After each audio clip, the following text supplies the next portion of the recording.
So, in the integrated services internet model, as we have seen that resources are explicitly managed through a combination of admission control and packet scheduling algorithms. So, what happens is that a source first specifies its traffic characteristics through T-specs parameters, and also its quality of service attributes through reservation specifications, or what is called as R specs, and these are specified through a signaling mechanism before a call is set up. And if the resources, if enough resources are available in the network will run an admission control algorithm and determine whether the resources can be allocated for this particular flow or not. If the resources can be allocated, then the admission control algorithm appropriately sets up the packet scheduling mechanisms in the routers, and then the flow starts sending its packet. So, what we will see today is that the signaling protocol which is used to set up the resource reservation in the INTSER model, which is popularly called as resource reservation protocol, or RSVP. In fact, RSVP was considered synonym with INTSER for a long period of time, but we can see today that RSVP has also been extended for traffic engineering applications in the MPLS networks, or for constrained shortest path based algorithm also. So, therefore, actually speaking, RSVP is a general signaling protocol where the source can specify its traffic characteristics and quality of service attributes. It is up to the network to determine whether the call can be accepted or not, and these quality of service attributes can be either at the individual application flow level, or these quality of service attributes can be at the aggregate level also. Okay, so that can be specified as part of the RSVP messages. So, today let us look at in detail the features of this resource reservation protocol, or RSVP. So, so that this brings us to an important question, that what is the difference between a signaling protocol that is required in the internet as opposed to a resource reservation signaling protocol that is available in other QoS networks, like a plain old circuit switch networks or a ATM based networks. So, the differences are that the signaling protocol in the internet, it should be robust, in the sense that links can come up and go down, the routers or the nodes may crash and they may reboot, but yet the signaling protocol should operate. Also, the protocol should work for multicast environment. This is very important because some of the earlier multimedia or real-time applications that were envisaged over the internet were essentially a multicast video conferencing or a multicast of a live meeting, or a let us say a movie or a match was conceived over the internet. So, therefore, it was very important that the signaling protocol must work in a multicast environment. So, when the specification for this particular signaling protocol were laid down, it was considered that it should scale to a multicast environment also. Then the signaling protocol should also work for heterogeneous receivers. The heterogeneity is a norm in the internet.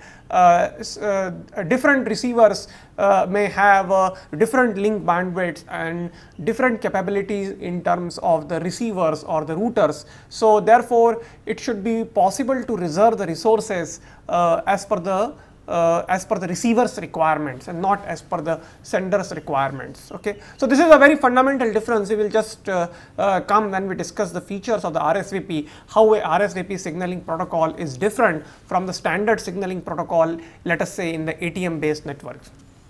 And then the last requirement it should have is that it should have a flexible control over the manner in which reservations can be shared, and this we will see that this allows merging of the reservation requests and so on, particularly in the multicast environment.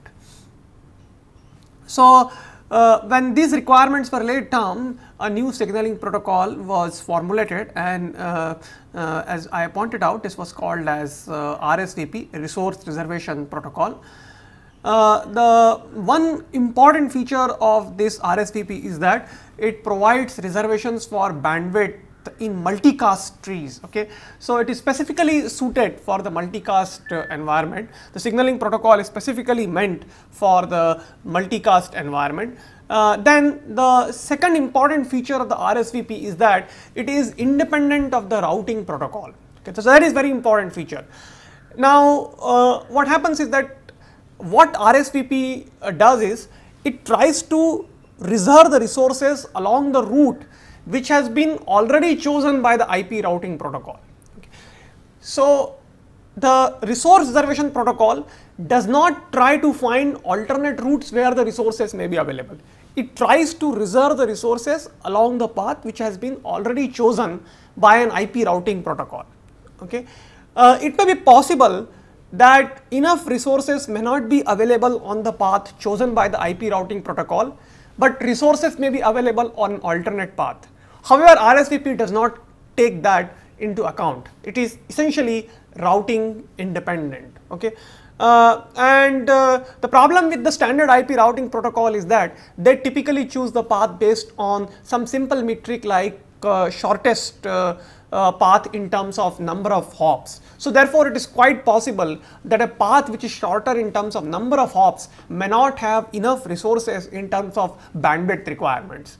Okay, but however, RSVP does not take that into account. It is essentially routing independent. Another important feature of that is RSVP is receiver oriented. Okay. Now, typically if you see the signaling protocol, they will be sender oriented, in the sense that the sender will specify its traffic characteristics and its reservation requirements or quality of service requirements, and then the intermediate nodes will decide whether the enough resources are available or not. Now, as opposed to that, RSVP is receiver oriented. What does it mean? It means that since internet has heterogeneous receivers, different receivers will have different requirements in terms of bandwidth, etc. So the receivers will specify what are their quality of service attributes or quality of service requirements, and then the reservations will be done. Okay, and not based upon what the sender wants to reserve the resources. And the last important point which RSVP has is that it has a soft state. Okay. What does it mean, the soft state? The state, the reservation state which are installed in the router, they does not need to be explicitly broken. RSVP sends periodic refresh messages. Okay. Now, that is important because we want the signaling protocol to be robust with respect to the node failures or the link failures. So, if you recall that an IP routing protocol is really robust with respect to the node or the link failures. So, if a particular node or a link fails down, an IP routing protocol will automatically discover an alternate path. So, if the RSVP was designed to be a hard state protocol, then what would have happened is that if a particular link breaks down or so, then that particular QoS call would have been terminated. However, in this case, what will happen is that if a link breaks down, since the IP routing protocol has determined another alternate path in the meanwhile, what will happen is that when the RSVP sends refresh messages, the new reservation state will be installed on the alternate path if enough resources are available on the alternate path. So therefore, RSVP has a soft state as opposed to a hard state. It makes the protocol to be more robust. So there are certain differences between the RSVP and the QoS signaling protocols which are used in networks like ATM. ATM has a signaling protocol which is derived from Q.2931. Okay, so the differences are that RSVP maintains a soft state, and on the other hand, the ATM signaling protocol has a hard state. Another one is the RSVP is is independent of route establishment. The route is established by standard IP routing protocol. On the other hand, in ATM, the resource reservation happens concurrent with the route establishment. Okay. So, when you are setting up a virtual circuit path in the ATM networks, you also try to determine whether enough resources are available on that path or not, and if enough resources are not available, then the path will not be established. The third important point is that RSVP is typically a receiver oriented protocol. On the other hand, the ATM is sender oriented. So, in RSVP, receivers specify their resource requirements or their quality of service requirements, and then the reservation takes place. On the other hand, in ATM, the sender specifies its traffic characteristics and QoS requirements, and then the reservation takes place. A consequence of that is this, that in RSVP based signaling protocol, it is possible to give different QoS to different receivers depending upon their capability requirements. In ATM, you give uniform QoS to all the receivers. Okay. So, even if some receivers does not have a capability, then it may not make benefit of that quality of service attributes. As a matter of fact, it may not be possible to establish the reservation also in the network if the sender has the quality of service requirements. If the sender is sending the data to meet the quality of service requirements of the best receivers. Okay. So, it may not be even possible to establish a QoS call in the ATM based networks. So, in that sense, the RSVP is more flexible and allows a lot of flexibility in terms of resource reservations to cater to the different heterogeneous receivers in the internet. Now, how does a reservation is made in RSVP? So, what happens is that a sender will send path messages. Now, these path messages will typically contain the sender's traffic characteristics, which are called as T-specs. The T-specs will contain traffic characteristics, and these traffic characteristics will be specified in terms of token bucket parameters. The routers, they will look at the path messages and they will update the path state table. This path state table will actually contain what was the previous hop from which this path messages were received, because when the router in the reverse direction has to transmit the reservation messages, it will then transmit the reservation messages along the same path over which the path messages were received. When the path messages they reach the receiver, then the receiver will then send back the reservation messages, and reservation messages will contain the sender's T specs and the receiver's R specs requirements. The routers, the intermediate routers will look at the reservation messages, and then they will allocate the resources by using an admission control algorithm. Okay. And if reservations cannot be done, then error messages will be generated. Reservation messages are sent every 30 seconds. These are like refresh kind of messages. Okay. And RSVP messages are sent hop by hop directly over a raw IP, and for that the protocol number that has been specified by the Internet Engineering Task Force IETF is 46. So, let us look back again how reservations are done. Okay. So, let me just explain here. So, here is a sender, and these are intermediate routers. So,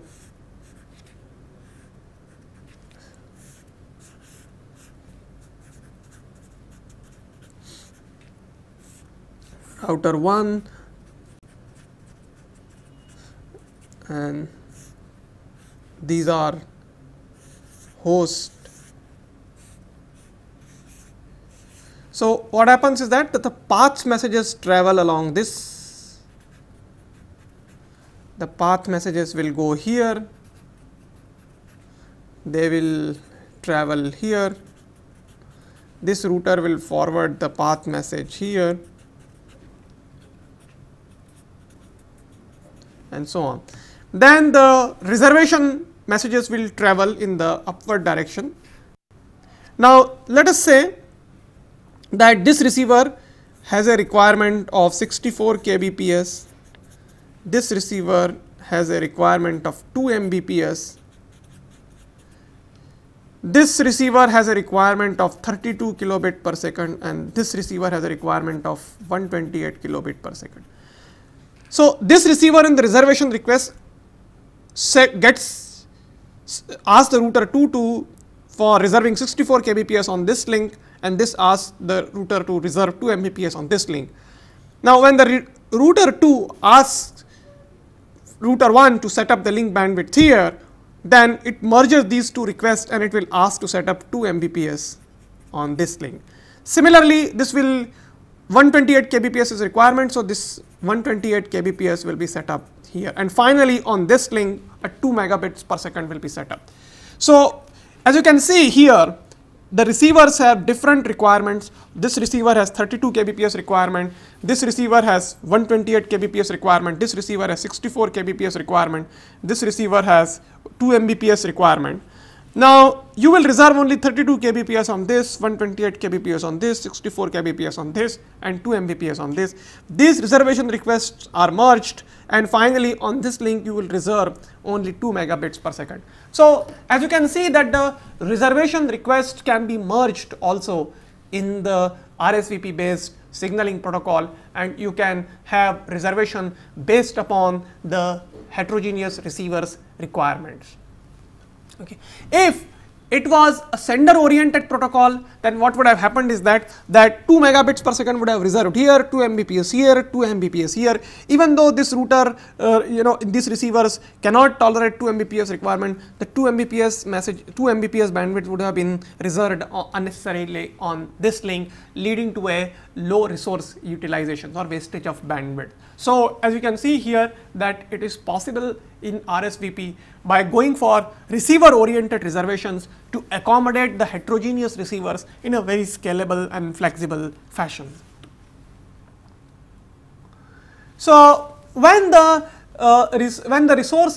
receiver sends the reservation messages, they also send different reservation styles are possible for these merging. So, one merging example I just illustrated, but different merging styles are possible. So, when the reservation messages are sent, they also not only send the flow specifications, flow specs or the reservations quality of service attributes, but they also send the manner in which these reservation requests can be merged through what is called as filter style or reservation filter styles. So, what are the reservation filter style options which are available in the RSVP? There are typically 3 reservation filter styles options are available: wildcard filter style, fixed filter styles, and shared explicit filter style. So, let us look at those filter style options. So, in the wildcard filter style, the receiver requests the reservations from all the flow from all the upstream senders. So, you receive the packets from all the upstream senders, and the bandwidth reservation is shared. Okay. So, it is wildcard because you are receiving the request from all the upstream senders. So, senders are essentially wildcards, and the bandwidth reservation is shared among all the senders. Okay. The second reservation style is a fixed filter style. Okay. So, in the fixed filter style is just opposite of the wildcard filter style. Here you specify the list of sender, you do not receive packets from all the upstream senders, but you actually specify a list of senders, and then the bandwidth reservations for each of the senders you also specify, because these bandwidth reservations are distinct. So, this is what is called as fixed filter style. Shared explicit style is like in between the wildcard filter style or fixed filter style. In shared explicit style, you specify explicitly a list of senders. Okay. So, the list of senders is explicitly specified, but the bandwidth reservation is shared. Okay. So, this is what is called as shared explicit style. Just to give you an example, I will just show you how the wildcard filter styles works. So, this is we will see how a wildcard filter styles allows the reservation request. So, let us say here is a router So, here is an input interface I1 and I2, and here is an output interface O1 and O2. So, on I1 the sender S1 and sender S2 and S3 are connected to I2, and on I1 we have receiver R1 and there are two receivers here, R2 and R3. Now, receiver R1 requires bandwidth of, let us say, 4B units, receiver R2 requires a bandwidth of 3B units, receiver R3 requires a bandwidth of 2B units. So, what does it mean is that it is a wildcard filter style. So, receiver R1 will receive request from all the flows S1, but the bandwidth will be shared, and that bandwidth amount should be 4B units. Receiver R2 will receive request from all the flows S1, S2, S3, but the bandwidth will be 3B, and similarly R3 the bandwidth will be 2B. So, on this link on I1, if you see, we will reserve the request for S1 to be 4B, okay, because 4B this receiver wants to receive the flows from all the 3 streams at 4B units. Similarly, for I2, S2, S3 we will reserve 4B units only, because this receiver again wants to receive from S2, S3 for 4B units. Of course, this 4B units on this link is shared, but on this link we will have to reserve 4B for S2 and S3 as well. So, this is what is called as wildcard filter style. Now, let us look at fixed filter style. So, in fixed filter style, what happens is that you specify a list of senders, okay, and also you specify the bandwidth reservation. So, the bandwidth reservations are distinct for each sender. So, let us look at the fixed filter style, okay. So, here is a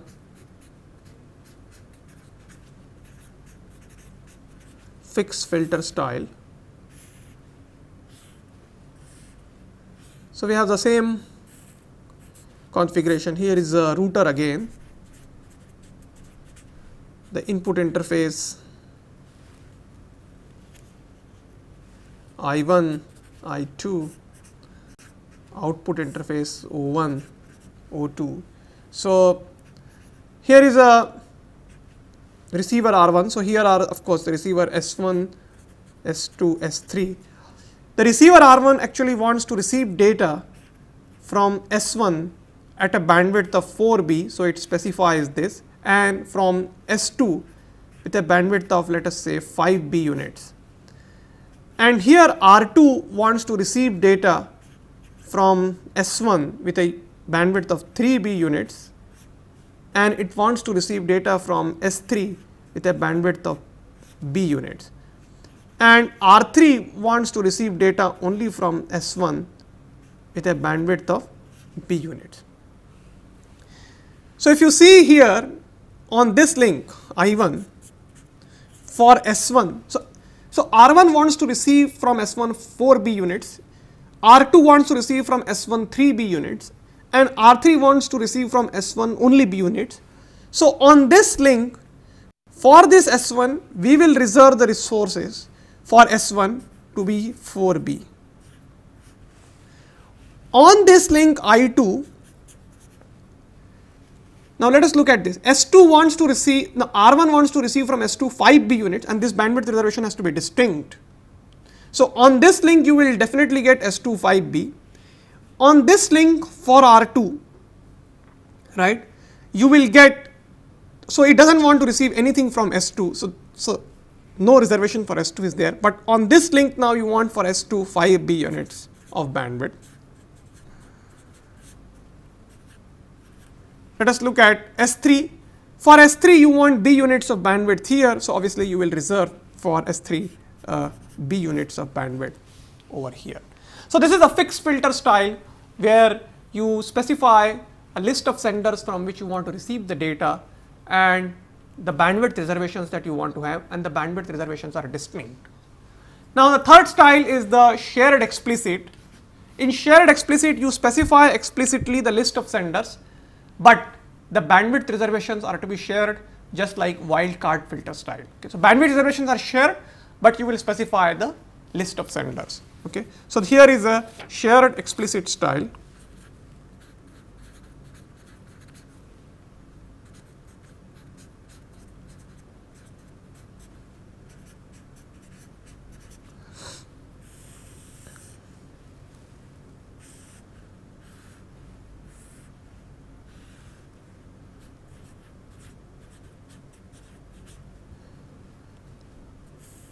So, again here is the input interface I1 and input interface I2.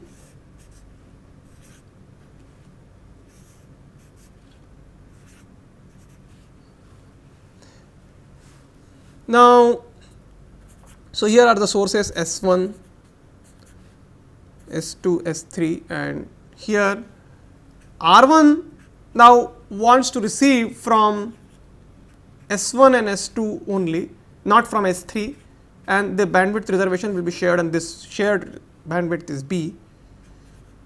R2 wants to receive from S1 and S3, and again now the bandwidth reservation will be shared because it is shared explicit style. So, this bandwidth reservation has to be 3B, and R3 wants to receive only from S2 the bandwidth of 2B.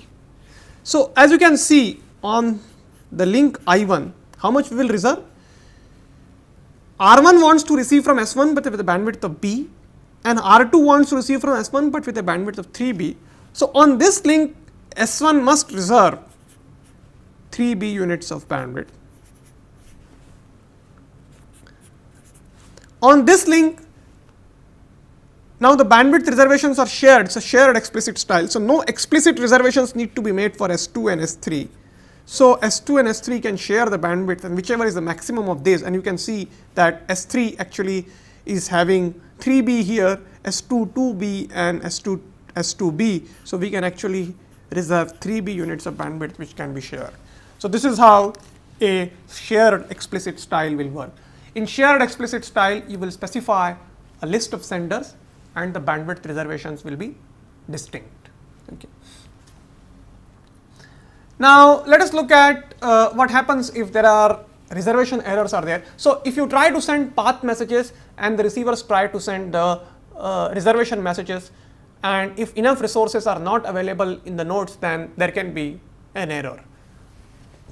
So, errors due to the insufficient resources at the routers. So, these are called reservation error messages.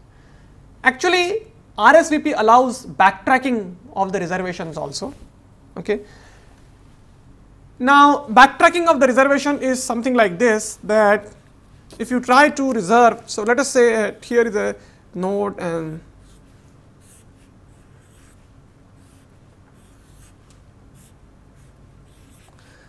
so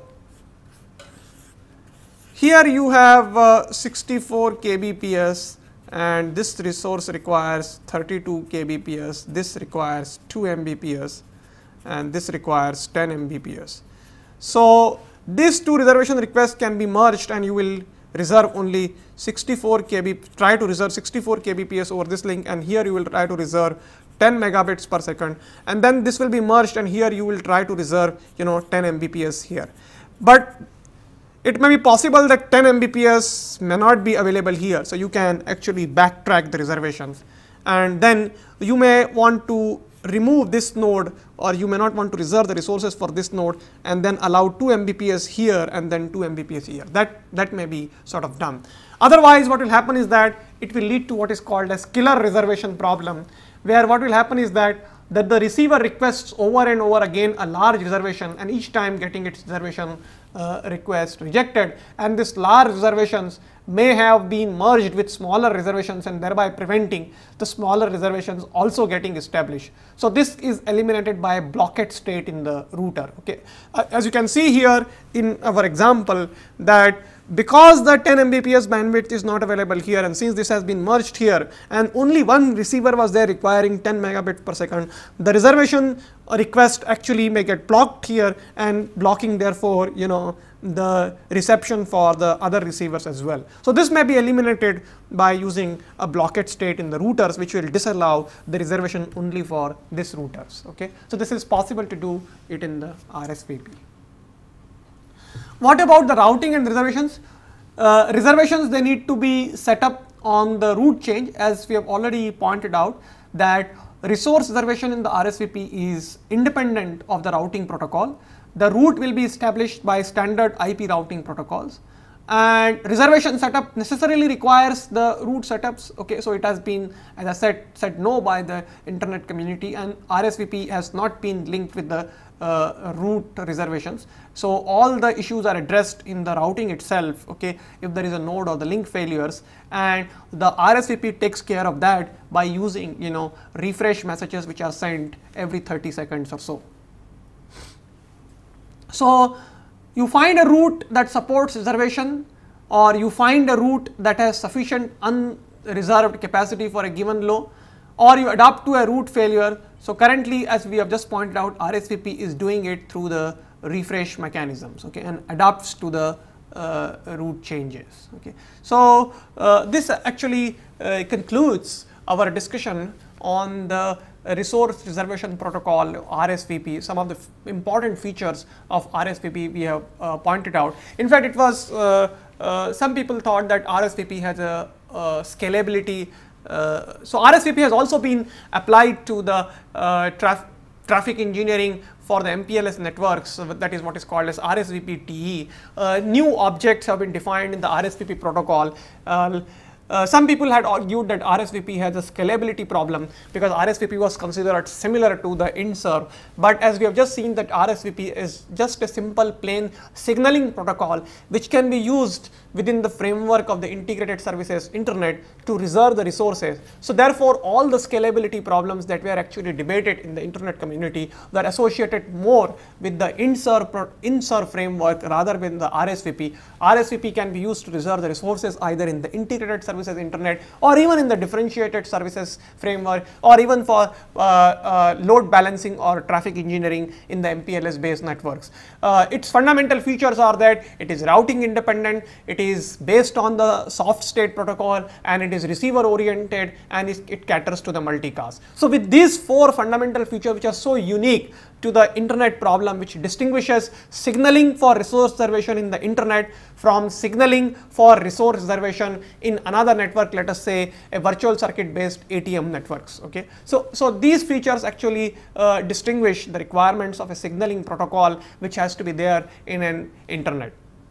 So, now as we have already seen both the integrated services framework and the signaling protocols for that RSVP, let us now see why the INTSERV model was not popular in the internet community, and what are the really problems that are associated with this, and how the internet community is coping up with those challenges. So, with that evolved what we call as the DIFSERV, or the differentiated services framework. So, we will discuss today some of the features of the differentiated services framework. Now, what were the problems with the integrated services model, and why the INTSERV model was not popular in the internet? Let us look at those problems first. So, one problem was and one of the most important problem was the scalability issues with the internet. Now, INTSERV is basically required to maintain the per flow state for each application flow. And if you today look at the core routers, they will approximately see something like 250K to 1, and in fact sometimes 1 million flows also in the core routers today. Today that number is actually 1 million. So, that means if we have to maintain the reservation states for 1 million flows, we have to maintain large number of reservation state in the core routers, and that is clearly sort of impossible. So, this was one scalability problems associated with the INTSERV networks that did not make the INTSERV frameworks so popular or successful. Another problem with the INTSERV framework was that it relied on the end-to-end service paradigm. Okay, so the INSER model was working on the fact that the source will initiate the resource reservation. Reservation states will be installed in all the nodes which come along the path, and the quality of service will be available on an end-to-end basis.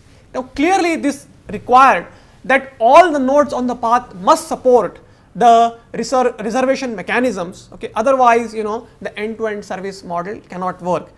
And clearly, in an internet which has exploded or which has grown to such a large extent, the QoS paradigm can only be implemented in a phase-wise or in a stage-wise manner, and as a result, it is impossible to, from day one, to give an end-to-end QoS service. So therefore, INSER model could not cope up with the evolutionary framework of quality of service guarantees. So that was one of the another reasons, why the INSER model did not succeed, apart from, related to the scalability issues, and also it requires that all the intermediate nodes must support, because the paradigm was based on end-to-end service model. Now, then another flexibility was that the INSER provides a small number of service model, and those service models are end-to-end. We actually need some kind of qualitative services. Okay, and the third one was that the INSER model actually relied on a signaling protocol. Hosts have to undergo a signaling mechanisms in the INSER, so they have to first specify their traffic characteristics and quality of service guarantees and so on. So some kind of a dynamic signaling procedure is required in the internet. Okay, so these were the fundamental challenges which were there, which became the bottleneck in the implementation of the INSER architecture in the internet framework. So to address these challenges, a new paradigm that was established, and that was called as the differentiated services framework. If you really see, before actually we discussed how we come up with the differentiated services framework, best effort internet is one extreme, which does not give any quality of service guarantees, which does packet forwarding by looking at the destination IP address. So that is sort of one extreme. When INSER was proposed, that went to the other extreme, that tried to give end-to-end resource reservation on a per microflow basis. So that was another extreme. Okay, so what is required is to come up with a framework or a mechanism which has certain distinguishing features which are required to provide quality of service guarantees in the internet. Okay, so what are those features? So let's look at some of the essential features which are required to give a scalable QoS model in the network. So what are those essential features?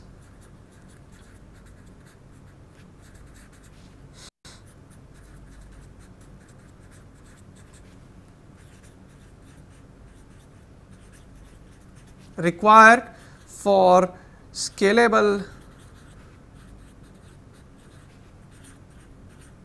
QoS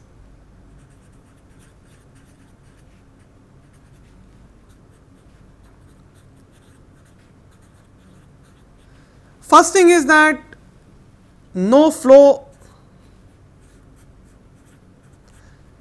level reservation.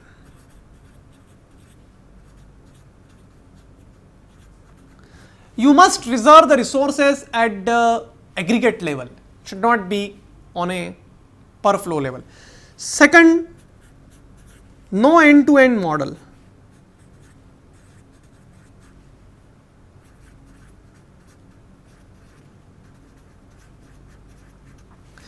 It is important because what is really happening is that when we are gradually introducing the quality of service framework in the internet in an evolutionary manner, we cannot from day one start to give quality of service guarantees on an end-to-end basis. So it must gradually evolve, the framework must allow for that.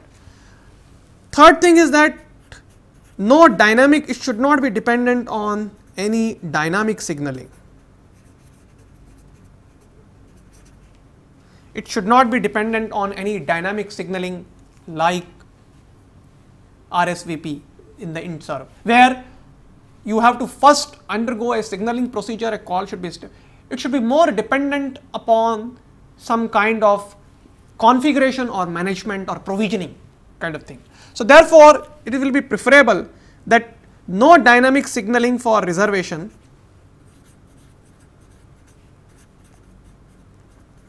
preferably QoS through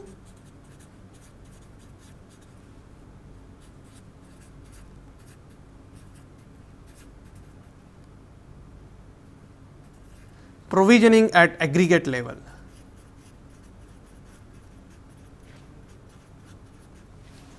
So, with these characteristics actually the differentiated services or the diffser paradigm was developed. So, the thrust of the diffser paradigm is that first of all you will aggregate the flows, no micro flows. The aggregation of flows is possible in the INTSERV also, because by you can change the definition of flow. Okay. INTSERV allows you to change the definition of the flow. The flow need not be an application flow in the INTSERV, it can be all the packets coming from a particular entity or a source IP address also. So, that is possible. Most important thing however in the differentiated services framework is that you are provisioning the resources for a particular aggregate of flow through SLA conformance management configuration and provisioning mechanisms rather than by dynamic signaling mechanism which was there in the INTSERV. That is one thing. Second most important thing in the differentiated services framework is that while in the integrated services you are setting up an end-to-end service, in the differentiated services framework we are not defining any end-to-end service. We will define what is called as forwarding treatment given to the particular aggregates packet by a specific node. So, we will define only the forwarding treatment, and what forwarding treatment should be given to the aggregates packet will be determined by information contained in the packet's header only. Okay. It will not be through a flow state table or so. No state will be maintained in the core routers. It should be a stateless mechanism. Okay. No state should be maintained. So, as a result the whole paradigm becomes scalable.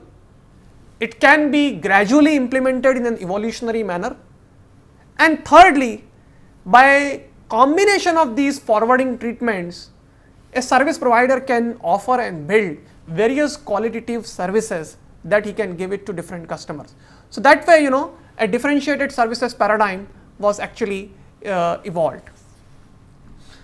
So, what are the requirements of therefore differentiated services architecture is that it needs to accommodate a very wide variety of services and provisioning policies. Okay. It needs to decouple the traffic conditioning and service provisioning from forwarding behavior. Okay. So, forwarding, we will define the forwarding behavior of each individual node by some rules. Okay. And those rules will be typically carried in the packet in the form of some code point. Okay. No end-to-end service will be defined, and no per flow or per customer or per aggregate state will be maintained in the core router. Core routers will only look at the index or label in the packet and do a very simple packet classifications. The resources will not be reserved by any hop by hop signaling or so. In fact, there will not be any concept of resource reservation, there will be a concept of only resource provisioning. Okay. So, the basic principle is that resource allocation will be done on an aggregated traffic. Forwarding behaviors are defined in the differentiated services rather than services. Now, what is forwarding behavior? There is a subtle difference between the forwarding behavior and the service. Forwarding behavior or forwarding treatment, it typically refers to an externally observable behavior of a particular mechanism or an algorithm which has been implemented in the routers. On the other hand, the service refers to the overall performance that a customer traffic will receive. Now, just to give you an example, for example, we may implement a forwarding behavior which is called priority in the router. So, we can implement a high priority forwarding treatment. So, packets which are supposed to be receiving high priority forwarding treatment will be put in the high priority queue and they will be served. But that does not necessarily mean that the aggregate traffic which has subscribed to this high priority treatment will necessarily receive good service. It may so happen that the load of the aggregate traffic on the high priority traffic queue may be so high that actually the customers in the low priority traffic may be so low that customers in the low priority traffic may be actually receiving better service. Okay. So, as a result, in order that the high priority traffic actually perceives better service, you also require a combination of admission control to control the amount of high priority traffic that can be injected into the network. Okay. So, a combination of admission control and this forwarding treatment will give you a better service to high priority traffic. Okay. So, this is how a difference between a forwarding treatment or a service that a particular traffic aggregate will receive. So, the service actually, as we say, refers to the overall performance that a customer traffic. So, a service provider may actually build different services by different forwarding treatments. And as we had just said, the QoS is done by provisioning rather than by reservation, and this QoS provisioning is done through SLA contracts rather than through the dynamic signaling mechanisms. So, the DIFSR architecture was actually propounded in the IETF's RFC 2475. It discusses in great detail about the architectural framework of differentiated services. So, now to incorporate these paradigm principles, that is we want a simple packet classification, no state to be maintained in the core routers will give forwarding treatment by looking at the packet label only, no dynamic signaling, etc. So, to take care of this fact, the architecture defines actually the network into two parts. One is the edge routers and another one is the core routers. Okay. So, the differentiated services networks will look something like this. So, here is a core of the DIFSR networks. So, here is the DIFSR core and here is these are the edge routers.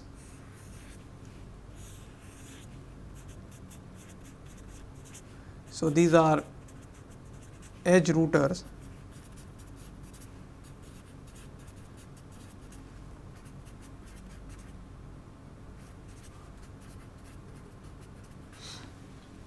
Now, what happens at the edges is that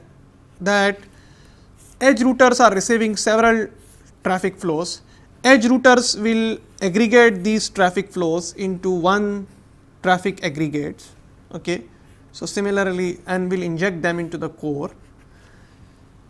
They will mark these packets with specific labels. Okay. And the packets will be marked with specific labels depending upon the forwarding treatment they should receive in the core routers. Okay. So, all the packet classification is done at the edge routers. The edge routers will look at the packet attributes and depending upon the rules will classify them into forwarding classes. Okay. So, now we have forwarding classes and the number of these forwarding classes is typically limited. It is not as high as the number of flows which were there in the INTSER routers. Okay. After we have classified these packets into forwarding classes, each packet is tagged, okay, with some kind of label or some kind of a index which will indicate that it belongs to which forwarding class. And then in the core router, in the core, the router will look only at that index and will apply the corresponding forwarding treatment. So, that is the basic principle of the differentiated services.